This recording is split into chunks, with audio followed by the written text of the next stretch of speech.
देखो पॉलिटी में हमने सब कुछ देख लिया है, जितना जितना लॉजिक हो सकता था हमने देखा है ना। संविधान के कहाँ कहाँ से स्रोत हैं, जहाँ जहाँ से हमने कुछ लिया है अपने संविधान में, वो सारी चीज़ें हमने देख ली हैं। देखा है नहीं देखा है ना।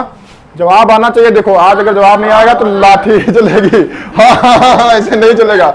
मतलब जवाब क्या कह दिया तो हाँ सब एक साथ चालू हो गए, वो वाला नहीं। जवाब आने का मतलब ये है कि जो पूछें तो तुम्हारा लोगों की तरफ से रिस्पॉन्स आना चाहिए, है ना। हाँ, बोलना चाहिए तुम लोगों को। ऐसा नहीं लगना चाहिए कि हाँ तुम लोग सत्यनारायण की कथा सुनने आए हो और जैसे ही कथा समाप्त हो जाएगी फिर तुम लोग दक्षिणा चढ़ाओगे, है ना। फिर चढ़ाओगे नहीं तो फिर हम पीटेंगे, है ना। फिर बिना दक्षिणा लिए हम जाने नहीं देंगे तुम लोगों को। हाँ, प्रसाद भी देंगे, है ना। तो फिर तुम लोगों को ये ध्यान रखना है कि उधर से भी रिप्लाई करते रहना है। ये तुम्हारी दादी जी नहीं है, हम तुम्हारी जो तुम कहानी सुनते रहो, सो जाओ सुनते सुनते, हाँ हाँ करना पड़ेगा, ठीक है। तो तुमको ध्यान रखना है कि हमने संविधान पढ़ा है, लगभग देखा है हमने कि संविधान में क्या क्या स्रोत कहाँ कहाँ से हमने लिया है, ठीक है।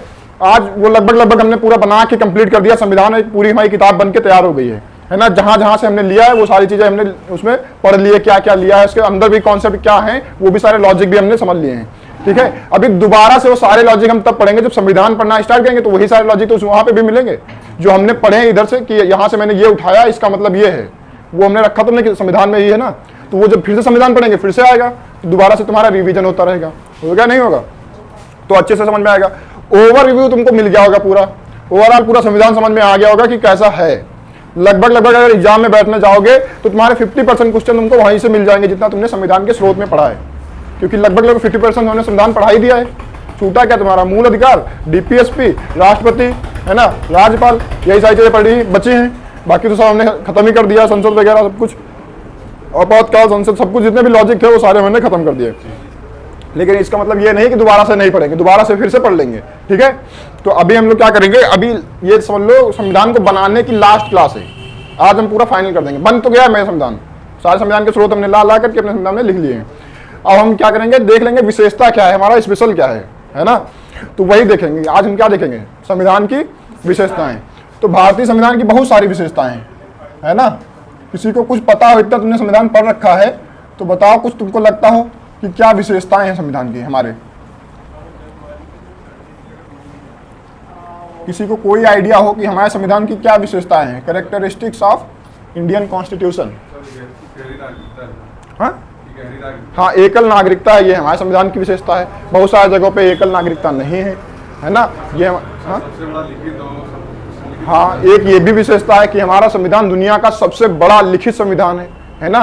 बड़ा भी है और लिखित भी है। तो एक तो विशेषता ये हो गई कि लिखित है, दूसरा क्या है, बड़ा है ना। तो उसकी विशेषता एक क्या हो जाएगी, इधर लिख दें, इधर लिख देते हैं साइड में, क्योंकि बहुत सारी विशेषताएं सभी लिखेंगे। एक तो यह है कि लिखित है, और क्या है, विस्तृत भी है। क्या है विस्तृत मतलब क्या, बहुत बड़ा। लिखित संविधान के हम देखें कि हमारा संविधान लिखित है, ये हमारी विशेषता है हमने कहा। तो इसका मतलब कहीं ना कहीं ऐसे संविधान होते होंगे जो लिखित नहीं है ना। क्या तुमको आइडिया है कहीं पे ऐसा संविधान जो लिखित ना हो? तो कौन सा? अमेरिका का तो लिखित है, छोटा है पर लिखित है। वो बात नहीं हो रही, अभी जो बात हो रही है उस पर बात करो ना। ये इसीलिए कहते हैं इनके खसका होता है दिमाग, इनमें नहीं होता है। हाँ बताओ, तुम लोग बताओ, इनसे उम्मीदें करना बेकार है। यहाँ हम लिखित की बात कर रहे हो, कह रही है बताओ, वो दोहरी न्यायपालिका की बात कर रही है। हाँ लिखित, अभी जब पूछेंगे और विशेषता बताओ तब बताना कि ये है। पाकिस्तान में लिखित नहीं है, ऐसा नहीं है। उस खच्चर को बनाने में बहुत टाइम लगा है, हम लोगों ने बना 2 साल में बना के तैयार कर दिया। उसको बनाने में बहुत समय लगा है, वो उसको पढ़ाएंगे, उसको भी बता देंगे। पहले ये बताओ, लिखित संविधान हमारा तो है, हमने लिख के रखी, बहुत मोटी सी किताब बना करके रखी है कि नहीं है, पूरा लिख के रखा है। वही हमारे संविधान की किताब है। पिंगली वेंकैया ने पूरा आराम से हमारा संविधान में जो भी हमारा वो था, झंडा वंडा सारा कुछ विशेषता उसमें लगवा दी कि ऐसा झंडा होगा, सारा व्यवस्था, पूरा हर चीज लिखित है, कुछ भी छूटा नहीं है, सब कुछ हमने लिख रखा है और बहुत डिटेल में लिख रखा है। अगर कहें कि जहां नहीं लिखा है तो ऐसा संविधान है ब्रिटेन का, जिसने हम पे शासन किया था। हम बार बार कहते हैं कि ब्रिटेन ने हम पे और इतने सारे देशों पे शासन इसीलिए किया था क्योंकि उसके पास कानून बहुत अच्छे थे, है ना। उसके पास अनुशासन था, और तुमको किसी के ऊपर शासन करने के लिए तुम्हारे पास खुद का अनुशासन होना बहुत जरूरी होता है ना। तो उसके पास अनुशासन था, उसके लोगों में अनुशासन था, और उसके पास कानून अच्छे अच्छे थे।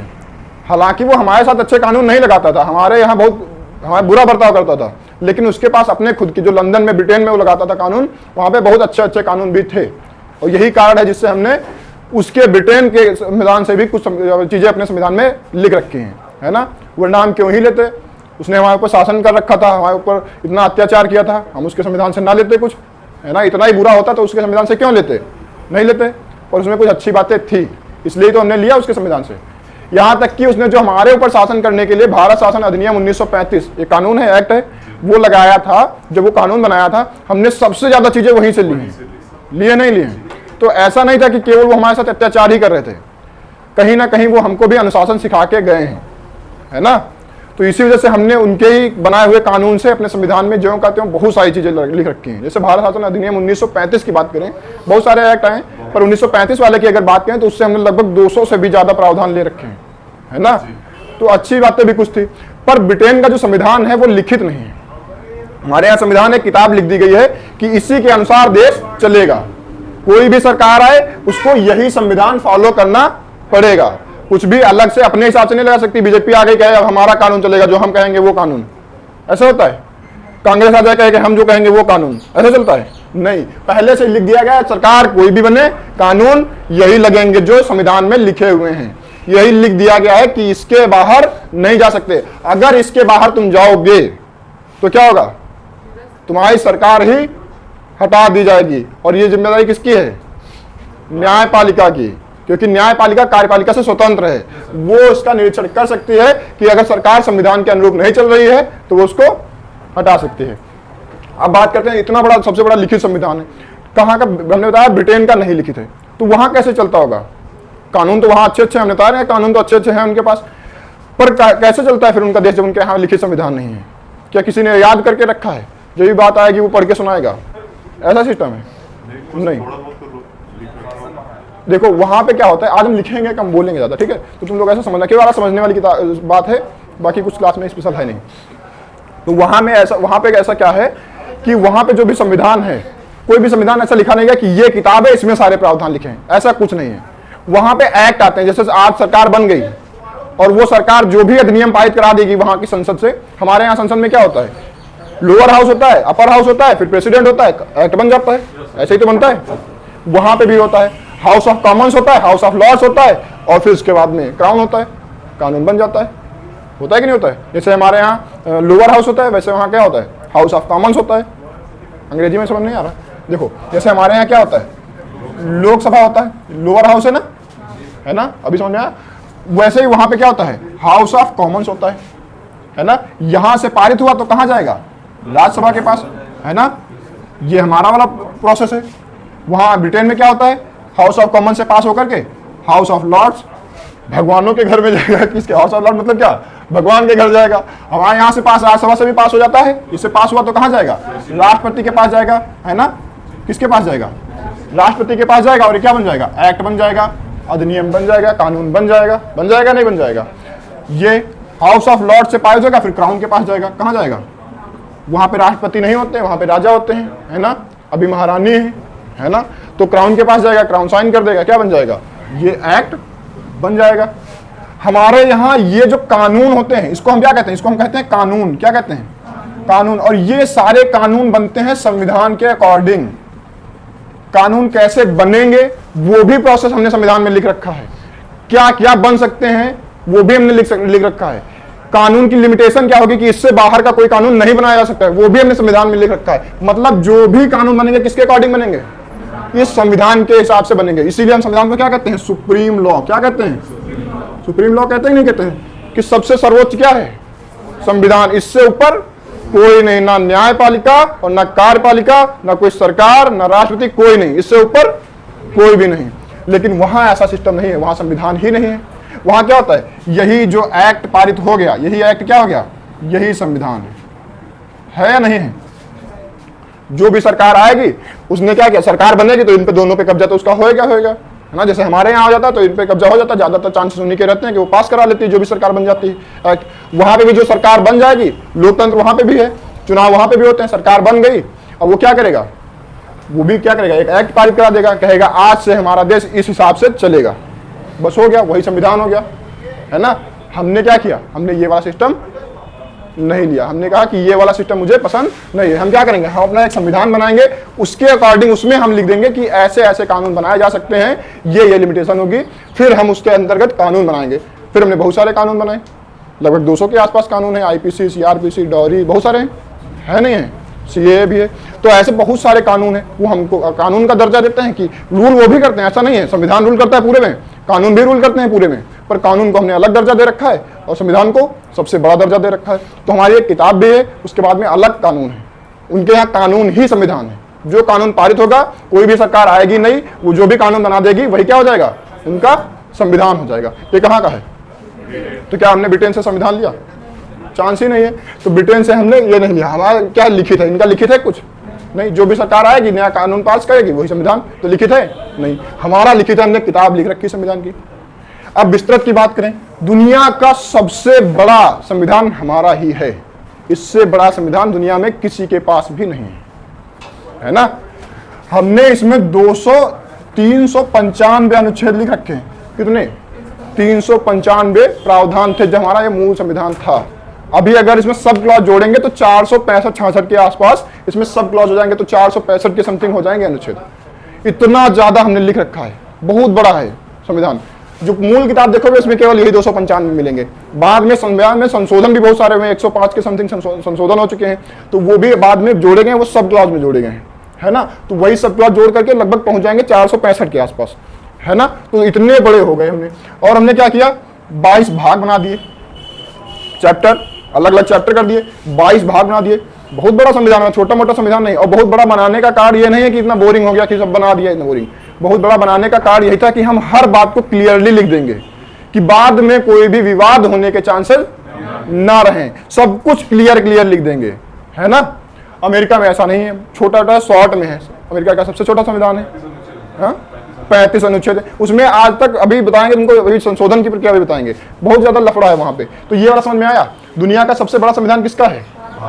भारत का है। तो इसकी एक विशेषता ये हो गई, इसको मिटा दे, लिखने का तो है नहीं इसमें, है ना, समझने की बात नहीं है केवल आज। तो दुनिया का सबसे बड़ा संविधान किसका है और सबसे बड़ा लिखित संविधान किसका है? वो भी भारत का ही है ना। अब दूसरी क्या बात करें, संविधान ही हमारा क्या है, सर्वोच्च है। क्या है? संविधान की सर्वोच्चता, ये भी तो इसकी विशेषता है कि नहीं है, कि संविधान से ऊपर कोई भी नहीं, सरकारें भी इसके अलग नहीं जा सकती, यही सबसे सुप्रीम है। इसलिए हम कहते हैं सुप्रीम लॉ, कहते नहीं कहते हैं। तो ये इसकी विशेषता है या नहीं है? तो इसकी एक विशेषता ये है कि ये सर्वोच्च है, इससे ऊपर कुछ भी नहीं, है ना। दूसरी इसकी विशेषता क्या है, न्यायपालिका की स्वतंत्रता है इसमें, है कि नहीं है? है कि नहीं है? तुम लोगों ने पढ़ रखा है न्यायपालिका, है ना। न्यायपालिका की स्वतंत्रता है, पूरी स्वतंत्र कर रखा है। हमने बताया कार्यपालिका होगा, है ना, उसी में से विधायिका बन जाएगा, पर न्यायपालिका नहीं, विधायिका होगा। क्या होगा? ये विधायिका होगा, उसी में से क्या बन जाएगा? कार्यपालिका बन जाएगा, है ना। लेकिन न्यायपालिका इनसे अलग रहेगा। न्यायपालिका का कोई भी लेना देना विधायिका या कार्यपालिका से नहीं रहेगा। ऐसे ही तो गोला बना के बताया था, है ना। तो ये पूर्ण रूप से क्या है, स्वतंत्र है। इस पर किसी भी प्रकार का कोई दबाव ये नहीं बना सकता। ये विधायिका और कार्यपालिका क्या है? कार्यपालिका ही तो सरकार है ना। तो सरकार किसी भी प्रकार से कोई भी जोर दबाव इस पे नहीं बना सकती। ये चाहे तो सरकार के खिलाफ भी एक्शन ले सकती है। न्यायपालिका की स्वतंत्रता है, स्वतंत्र है न्यायपालिका, बहुत जगह नहीं है ना। हमारे यहाँ हमने न्यायपालिका को क्या कर रखा है, स्वतंत्र कर रखा है कि अगर सरकारें इसके विरुद्ध जाती हैं, किसके? संविधान के, तो तुमको क्या करना होगा, न्यायपालिका उस पर खुद से भी ले सकती है एक्शन, नहीं ले सकती। तो हमने इतना अच्छा बना रखा है, ये सारी विशेषताएं हैं हमारे संविधान की। अब अगर बात करें, अच्छा कनाडा से हमने क्या लिया था, किसी को याद है कुछ? कनाडा वाला याद है किसी को? सशक्त केंद्र के साथ संघीय व्यवस्था, हाँ। तो वही वाली विशेषता है कि संघात्मक तो है ही है। क्या है? संघात्मक है कि नहीं है? संघात्मक होते हुए भी एकात्मक है नहीं है? संघात्मक होते हुए भी एकात्मक है ना।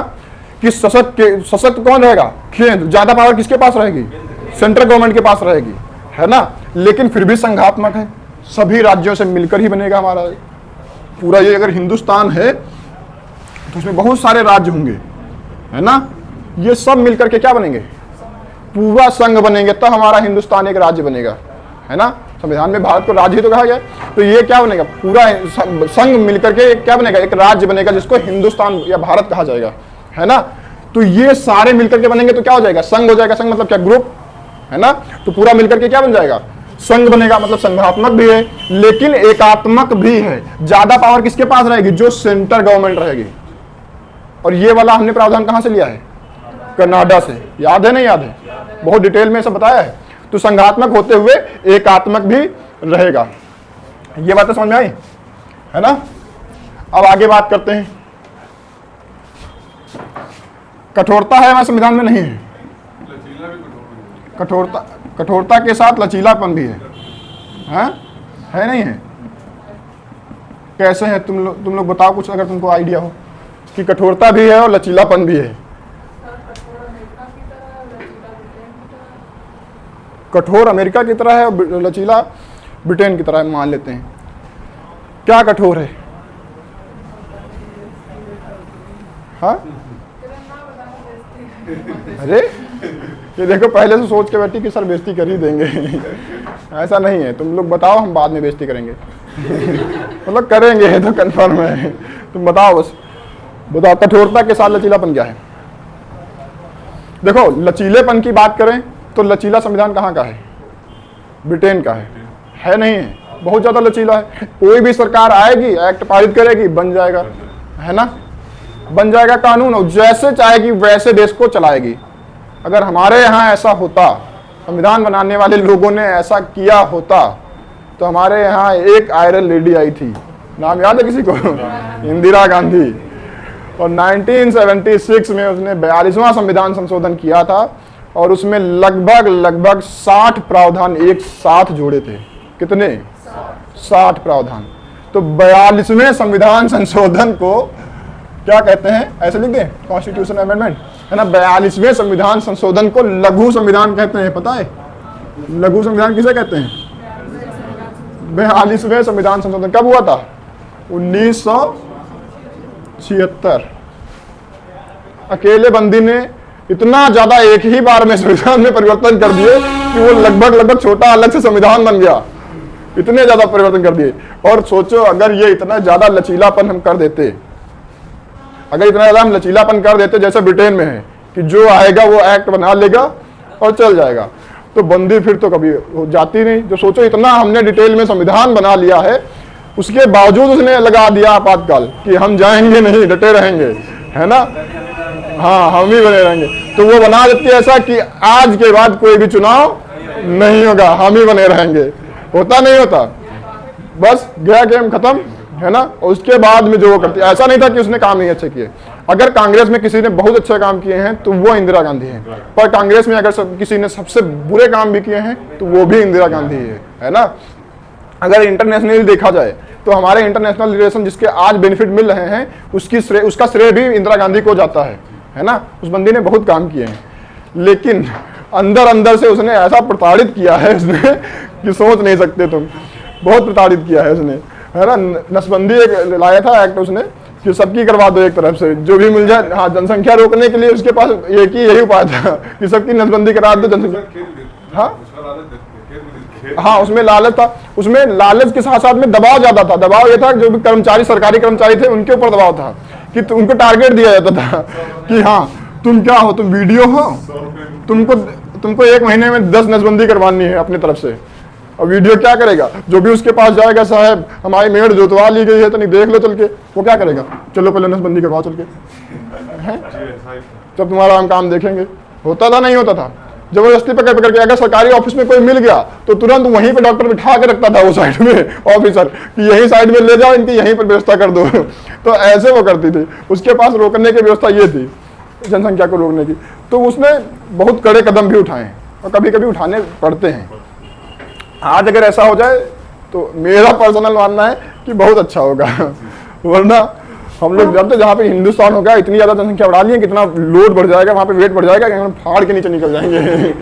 इतनी ज़्यादा संख्या हो गई है, समझ में आया। तो इतना ज़्यादा हमारा संविधान लचीला भी नहीं है, तो कठोर है थोड़ा बहुत, है ना, कि इसमें इतनी जल्दी वो नहीं कर सकते। और कठोर इतना भी नहीं है जैसे अमेरिका का।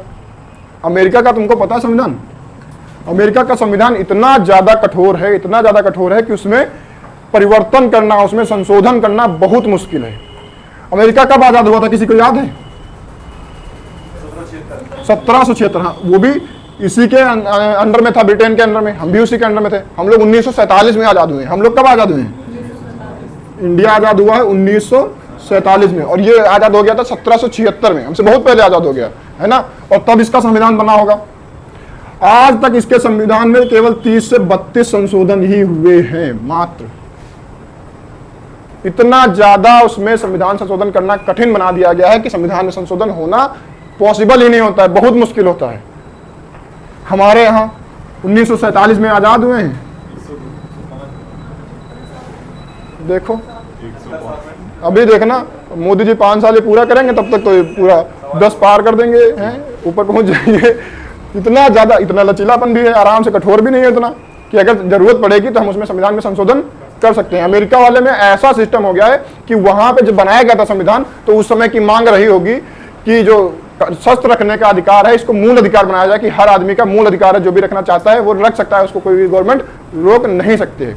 तो शस्त्र रखना क्या बना दिया गया वहां पे? मूल अधिकार बना दिया गया। कहां पे? यूएसए में।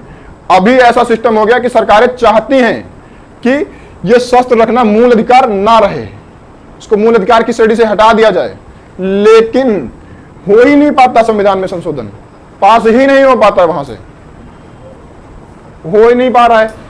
बार बार सरकारें गिर जा रही हैं इसी मैटर को लेकर के। उसमें नहीं, संविधान में संशोधन का प्रावधान है, पर इतना कठिन है। जैसे हमने तुमको अपने वाले बताया था, कल हमने बताया था संविधान में संशोधन कैसे हो सकता है। हमने बताया था कि साधारण विधेयक लाना होता है, स्पेशल विधेयक लाना होता है, फिर संविधान विधेयक लाना पड़ता है, संविधान संशोधन विधेयक, है ना। तो जब साधारण विधेयक और स्पेशल विधेयक दोनों को मिला करके जब विधेयक बनता है, वो कैसे बनता है? संविधान संशोधन विधेयक। थोड़ा कठिन अपने यहाँ भी है, इतना आसान नहीं है।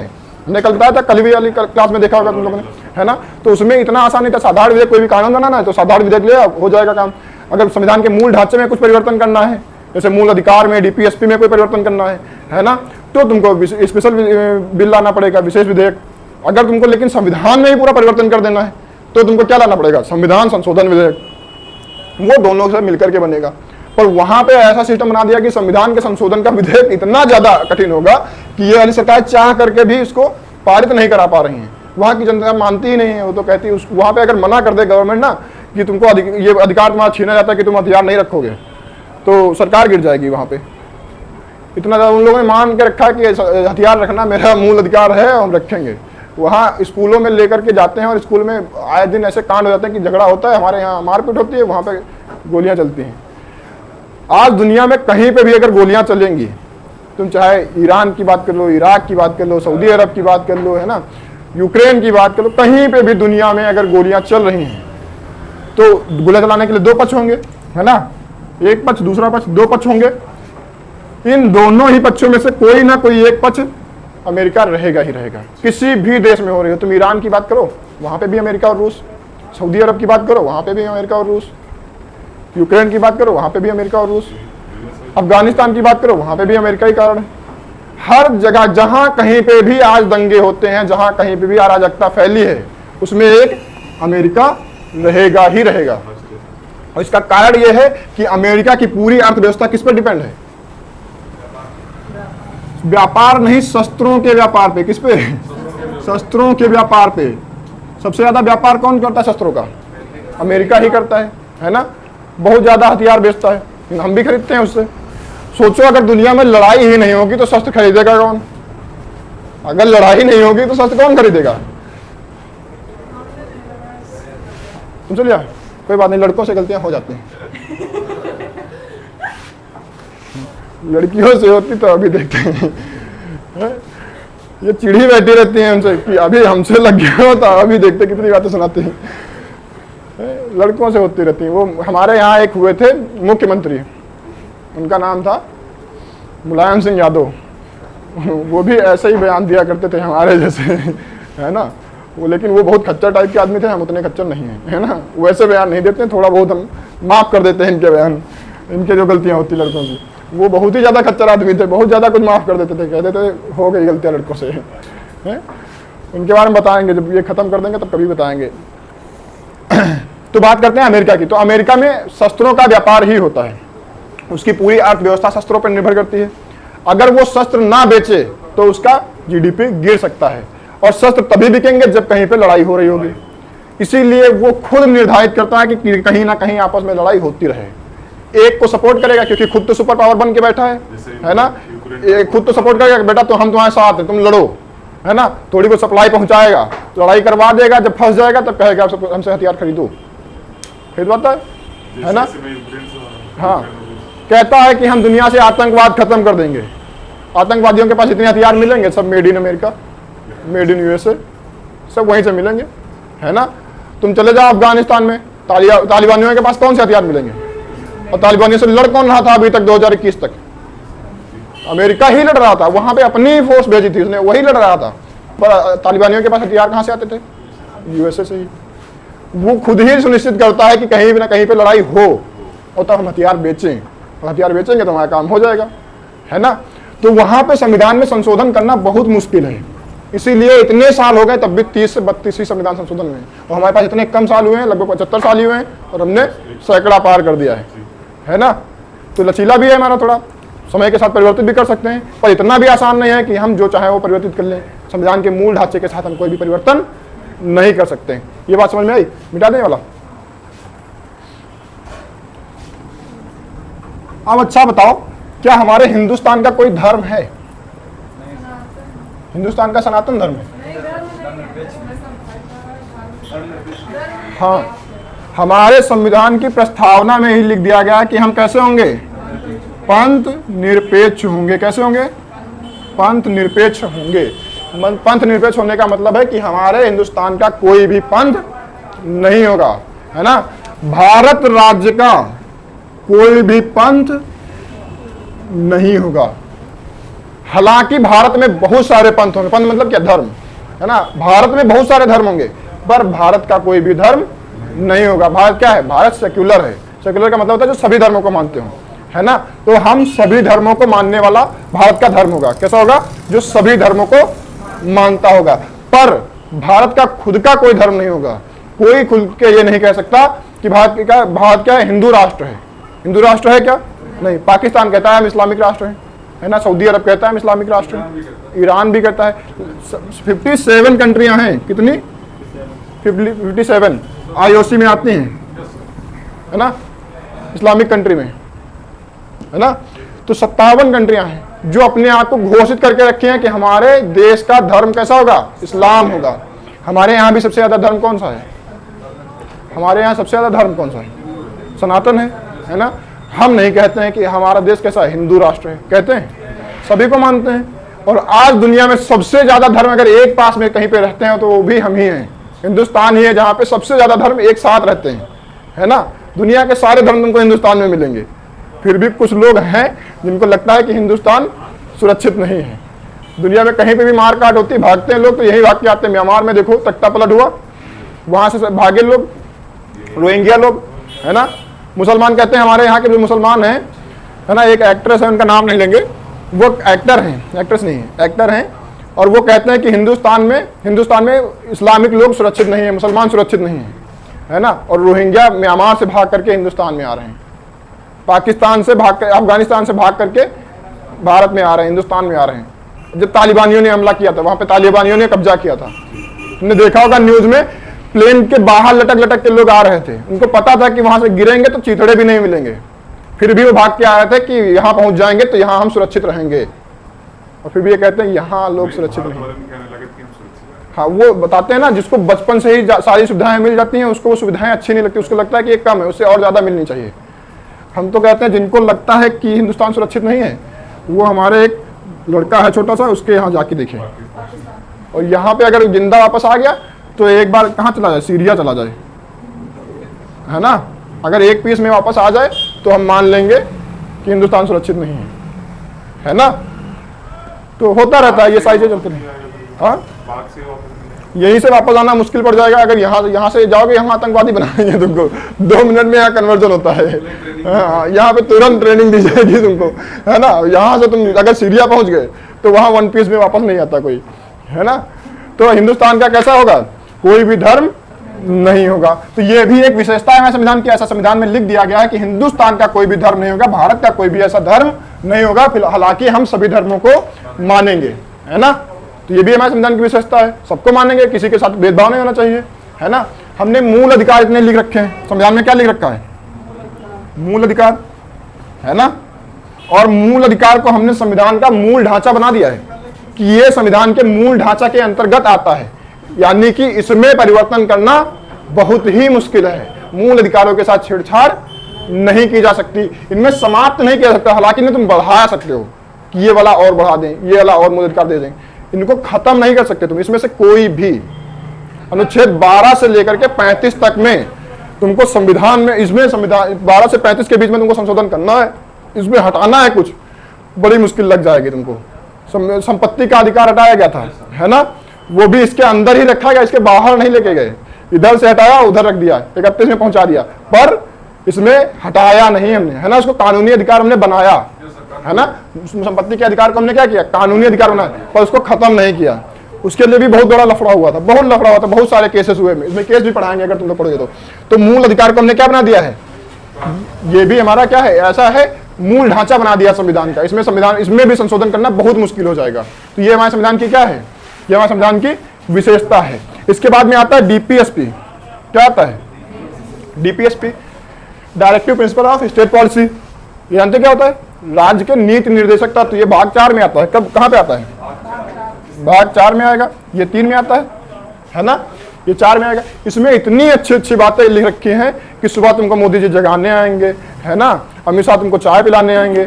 मतलब इतनी अच्छी अच्छी बातें इसमें लिख रखी हैं कि अगर इसमें से सारी बातें लागू कर दी जाएं तो हिंदुस्तान में लोगों को कुछ करने की जरूरत नहीं पड़ेगी, बैठे बैठे खाएं अपने घर में। तुमको यहाँ पढ़ने की जरूरत नहीं कि नौकरी करनी पड़ेगी तभी हमारी आजीविका चलेगी।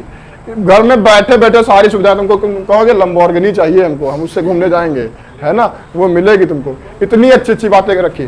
पर इसमें एक लास्ट में जोड़ दिया गया है कि ये प्रवर्तनीय नहीं है, मतलब इनको इन्फोर्स नहीं किया जा सकता। तुम जब जोर जबरदस्ती नहीं कर सकते कि इनको इन्फोर्स कराएंगे ही कराएंगे। ये लागू होना हमारे संविधान में लिखा है तो इनको लागू करो ही करो। ये इन्फोर्समेंट नहीं है, प्रवर्तनीय नहीं है। मूल अधिकार हमारे प्रवर्तनीय है, वाद योग्य भी है।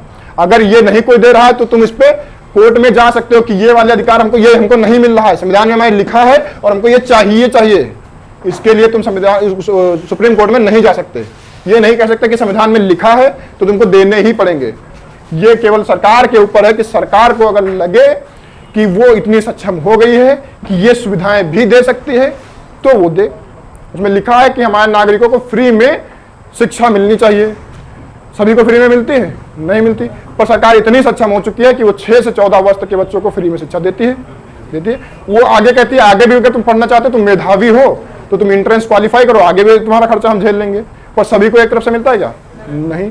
उसमें यह भी लिखा है कि हर नागरिक के पास आवास होना चाहिए, कोई भी बेघर नहीं रहेगा। सबको आवास मिलता है क्या? नहीं। पर सरकार जितना सक्षम है उतना काम करती है। कुछ लोगों को आवास मिलते हैं, जिनके पास घर नहीं है उनको घर मिलते हैं। होता नहीं मिलता है? इसमें यह लिखा गया है कि कोई भी भूखा नहीं मरना चाहिए। हिंदुस्तान में भूखे तो रोज मरते हैं। हर रोज की डेट देखो, तुम डिटेल देखोगे तो बहुत सारे लोग हर रोज मर रहे हैं। लेकिन फिर भी सरकार इतना कहती जितना हम सक्षम है उस हिसाब से हम क्या देंगे, तुमको राशन हम देंगे। जो गेहूं तुमको 20 रुपए किलो 22 रुपए किलो मिलता है वो तुमको हम 2 रुपए किलो में दे देंगे। इतना हम सक्षम है। और अभी क्या है, अभी की गवर्नमेंट तो कहती है हम फ्री में दे रहे हैं, है ना, खाओ, अभी मेरे पास है पैसा, खाते रहो। जो चावल तुमको 40 रुपए 45 रुपए किलो में मिलता है वो कहते हैं हम केवल 3 रुपए किलो में तुमको देंगे। और अभी के खाए रहो तुम, है ना, हराम की खा के। पहले इन कुत्तों को फ्री के खाने की आदत पड़ने दो, वो डायलॉग है नहीं। अच्छा, अगला देखें। ये तो विशेषता है संविधान की। अगला है संसदीय व्यवस्था, है ना। क्या है? संसदीय व्यवस्था। तो संसदीय व्यवस्था भी हमारे संविधान की एक विशेषता है कि हमने एक संसद बना के रखी है और सारे कानून हम वहीं से पारित करेंगे। सारे कानून बनाने का पावर किसके पास होगा? उसी संसद के पास होगा। पर विशेषता में यह भी है कि संसद के इतनी पावर नहीं है कि वो कोई भी ऐसा कानून बना दे जिससे हमारे नागरिकों को किसी प्रकार से उनके मूल अधिकारों का हनन हो। ऐसा कानून नहीं बना सकती। अगर उसने बनाया ऐसा तो उस पर सुप्रीम कोर्ट स्वतः ही, न्यायपालिका स्वतः ही उस पर एक्शन ले सकती है। उसमें ये जरूरी नहीं है कि कोई जाए कि देखो साहब हमारा ये मूल अधिकार का हनन हो गया, इस पर ध्यान दो। तुम कहोगे तो भी ध्यान दे सकती है, लेकिन अगर तुमने नहीं भी कहा तो भी अगर उसके दिमाग में आ गया ऐसा कि ऐसा हो रहा है तो भी उस पर वो ध्यान अपने तरफ से भी दे सकती है ना। कल हमने अच्छा एक चीज और देखी थी, इधर लिख दें, गणतंत्रात्मक ढांचा।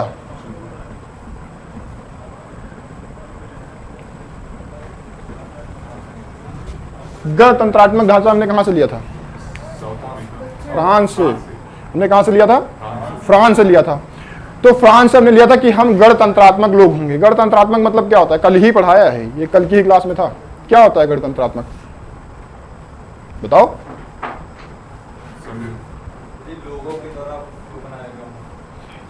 हमारा जो सर्वोच्च अधिकारी होगा, जो सबसे बड़ा पद होगा, वो भी लोगों के द्वारा चुना ही होगा। यही होता है गणतंत्र। गण मतलब क्या? लोग। तंत्र मतलब क्या? शासन। लोगों का शासन होगा, मतलब लोग जिसको चाहेंगे उसी को शासन की गद्दी पे बिठाएंगे। चाहे वो राष्ट्रपति का पद हो, जो हमारा सबसे बड़ा संवैधानिक पद है, उसको भी लोग ही चुनेंगे। चाहे प्रधानमंत्री का पद हो, जो शासनात्मक सबसे बड़ा पद है, वो भी कैसा होगा? लोगों के द्वारा ही चुना होगा। सबसे ज्यादा पावर किसके पास दी जाएगी? उन्हीं गण को दी जाएगी, उन्हीं नागरिकों को दी जाएगी जो हिंदुस्तान में रहते हैं। ये विशेषता भी हमारे संविधान की विशेषता है या नहीं है? तो ये भी विशेषता हमारे संविधान में ये भी लिख रखा है कि जितनी सबसे ज्यादा बड़ी पावर होगी किसके पास अभी होगी? वो भी लोगों के पास होगी, हमारे नागरिकों के पास होगी। अगली विशेषता है एकल नागरिकता। यह विशेषता है कि तुम दो नागरिकताएं नहीं ले सकते, एक ही नागरिकता रहेगी। अमेरिका में ऐसा नहीं है। अमेरिका में राज्यों की अलग नागरिकता है, केंद्र की अलग नागरिकता है ना। एक राज्य से दूसरे राज्य में जाना होगा तब भी तुमको पासपोर्ट दिखाना पड़ता है, और देश से बाहर जाना होगा तो तुमको देश सेंटर वाला पासपोर्ट दिखाना पड़ता है। क्या हमारे यहाँ ऐसा होता है उत्तर प्रदेश से मध्य प्रदेश जाओ या महाराष्ट्र जाओ तो तुमको पासपोर्ट दिखाना पड़ता है या आधार कार्ड दिखाना पड़ता है? नहीं, कहीं पर भी घूमो हिंदुस्तान के अंदर तुम कहीं भी जा सकते हो, कोई भी पासपोर्ट आईडी की कोई जरूरत नहीं है। जब भी तुम हिंदुस्तान के बाहर जाओगे, तुम बांग्लादेश जाओगे, ब्रिटेन जाओगे, ऑस्ट्रेलिया जाओगे, तब तुमको पासपोर्ट दिखाना पड़ेगा। केवल एक ही तुम्हारी पहचान होगी, क्या? कि तुम भारतीय हो। बस एक ही नागरिकता तुम्हारी है कि तुम भारतीय हो। हिंदुस्तान के बाहर तुम्हारी इससे ज्यादा कोई नागरिकता नहीं है। अमेरिका में 50 राज्य हैं, 50 राज्यों की अपनी अपनी अलग अलग नागरिकता है। कि एक राज्य से अगर तुम दूसरे राज्य में जाओगे, कैलिफोर्निया से मान लिया तुमने वाशिंगटन के लिए टिकट लिया, तो तुमको वहां पे भी पासपोर्ट तुमको दिखाना पड़ेगा, है ना। लेकिन हमारे यहाँ ऐसा नहीं होता है। केवल भारत से बाहर जाने पर ही तुमको दिखाना पड़ेगा, वो भी तुम्हारी एक ही नागरिकता होगी, वही दिखाना पड़ेगा। वहां पे तुम ये नहीं बता सकते कि हम उत्तर प्रदेश से आए हैं, कोई वैल्यू नहीं उत्तर प्रदेश की, वहां पे केवल वैल्यू हिंदुस्तान की रहेगी, है ना। यही होता है एकल नागरिकता। इसमें अगर तुमने दूसरी नागरिकता ले भी ली कहीं से, बाई चांस तुमने कहीं से दूसरी जगह से नागरिकता ले ली, ब्रिटेन चले गए, तुमने लंदन की, वहीं से ब्रिटेन की नागरिकता ले ली, तो जैसे ही तुमने वहां की नागरिकता ली तो इधर तुमको बताने की जरूरत नहीं है, अपने आप ये वाली नागरिकता खत्म रहेगी, एक ही। अगर तुमने दूसरी ले ली है तो ये वाली अपने आप खत्म, ठीक है। अब बात करते हैं एकल न्यायपालिका।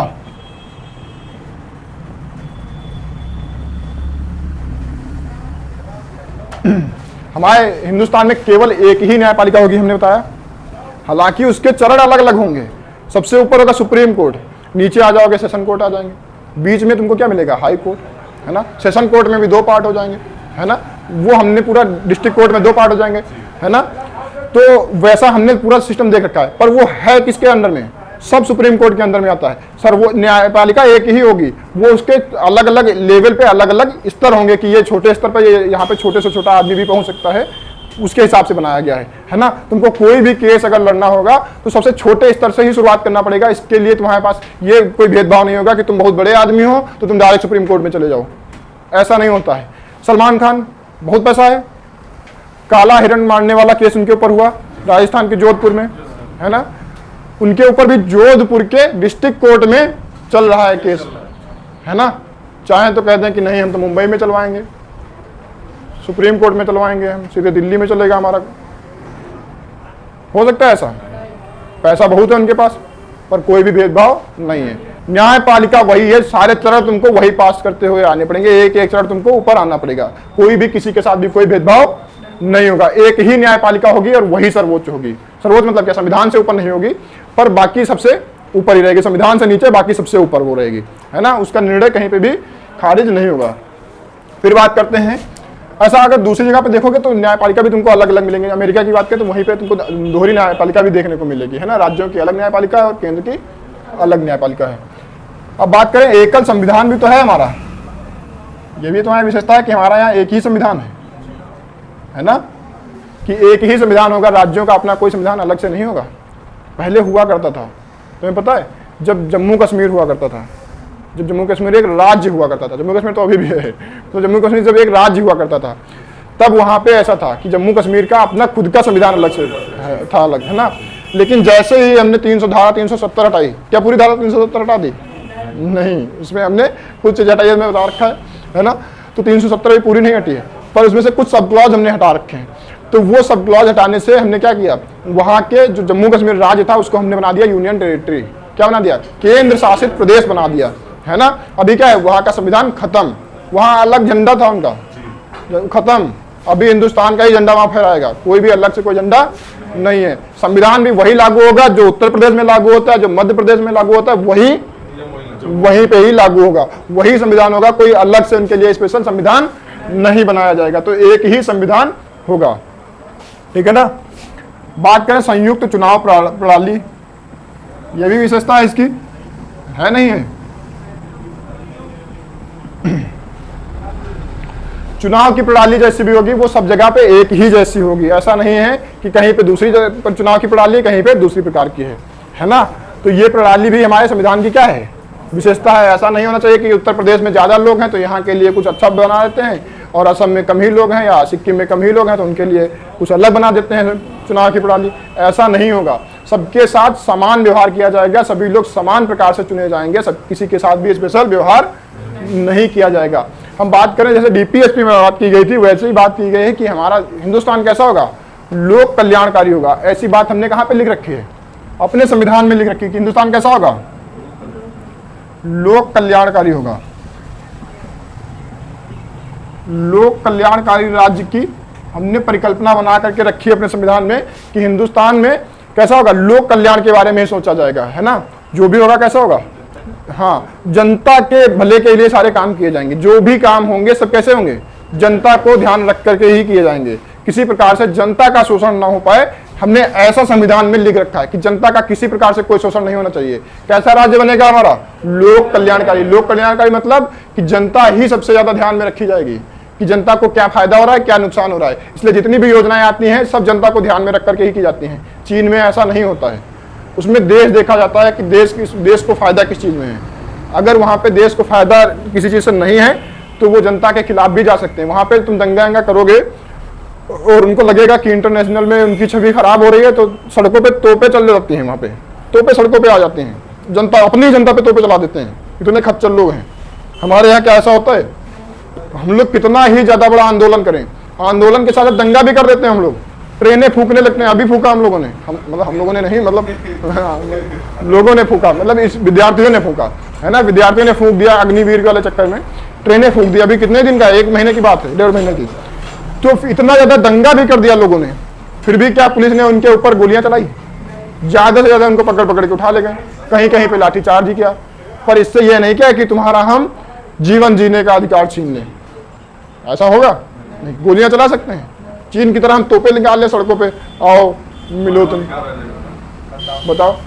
जैसे ही हम इसके खिलाफ जाएंगे तुरंत मानवाधिकार वाले चिल्लाने लगेंगे, रोना पीटना चालू कर देंगे कि तुम ऐसा नहीं कर सकते।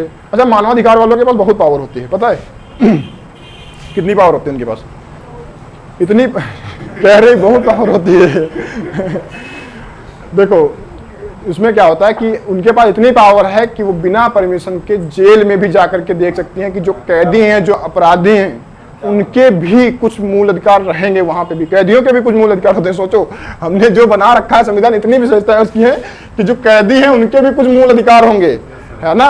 उनका भी हनन नहीं होना चाहिए। अपराध करके, भले ही वो अपराध करके गए हैं वहां पे, पर उनके भी मूल अधिकारों का हनन नहीं होना चाहिए। जैसे उनको भी अच्छे खाने के लिए व्यवस्था होनी चाहिए। तो जैसे ही मूल अधिकार वालों को, ये मानवाधिकार वालों को पता लगता है कि वहाँ किसी जेल में कुछ गड़बड़ हो रहा है, तुरंत घुस जाते हैं, किसी से पूछने बताने की जरूरत नहीं, तुरंत जाके चेक कर लेते हैं, सर्वे कर लेते हैं वहाँ का कि मिल रहा है सही से, नहीं मिल रहा है, पोषण युक्त आहार है या नहीं है। पोषण युक्त आहार पाना हमारा अधिकार है ना। किसी को अकेले में नहीं रख सकते तुम, ये भी हमारे मूल अधिकार में आता है। किसी को ऐसे अकेले काल कोठरी में नहीं डाल सकते, है ना। तो ये भी देखने जाते हैं कि कोई ऐसा तो नहीं किसी को ज्यादा प्रताड़ित कर रहे हो, कहीं काल कोठरी में डाल दिया पड़ा है। ऐसे उसमें प्रावधान है कि 14 दिन तक रख सकते, जो बहुत बड़ा घिनौना अपराध हो जाता है तब।